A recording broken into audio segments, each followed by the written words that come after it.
तो प्रामाणिक व्यक्ति वो है जो सोच समझ के फैसले करता है, कॉन्शियंस के बेस पे, अंतरात्मा के बेस पे करता है। फैसले में गलती होगी ये मान के चलता है। उस गलती से पैदा होने वाली पीड़ा को कायदे से स्वीकार करता है, शिकायतें नहीं करता है, स्वीकार करता है।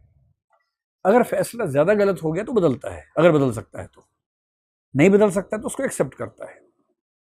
और जो इस तरीके से जी रहा है उसकी ऑथेंटिक लाइफ है। ऑथेंटिक एग्जिस्टेंस उनका एक शब्द है, उसी की है, जो अपने फैसलों की गलतियों को स्वीकार करता है, पीड़ाओं को झेलता है, टालता नहीं है, धर्म के बहाने किसी और बहाने से पीड़ाओं को गम गलत करने के तरीके नहीं ढूंढता है, स्वीकार कर लेता है। इसलिए man is condemned to be free. You are free, condemned to be free in one sense because there is no God, you are free.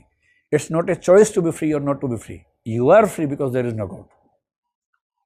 And then because of the freedom you will take a lot of decisions. Every decision to some extent will be wrong.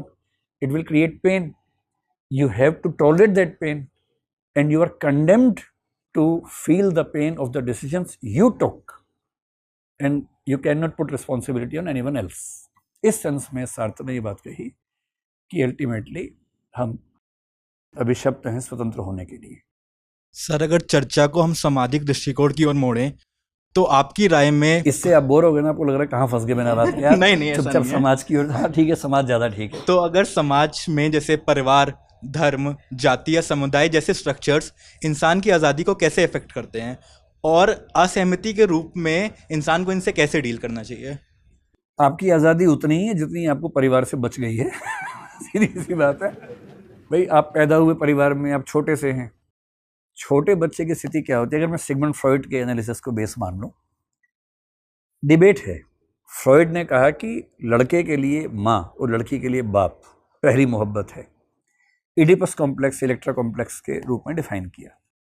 लेकिन Freud की एक follower थी Nancy कोडोरो, उसने ज़्यादा अच्छा बोला। उसने बताया कि बेटा हो या बेटी हो, उसके लिए माँ ही पहला संसार है।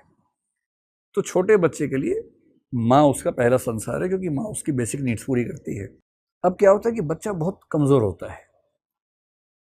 अच्छे पेरेंट्स बच्चों को मारते नहीं हैं, लेकिन बिना मारे भी काम निपटा देते हैं। गांधी जी अहिंसक थे, ठीक है, पर उनकी अहिंसा में भी ठीक ठाक हिंसा है। अगर मैं आपके सामने बैठ जाऊं कि मैं भूख हड़ताल पे हूं, आप मेरी बात नहीं मानोगे, मैं 20 दिन भूखा बैठा रहूंगा, मर जाऊंगा। हिंसा तो नहीं हुई, पर आपकी ऐसी तैसी हो गई। आपको अल्टीमेटली मेरी बात माननी पड़ेगी, और अगर आपको मेरी बात माननी ही पड़ेगी तो एक सेंस में ये वैचारिक हिंसा हो गई, दबाव डालने वाली बात हो गई। इसलिए जो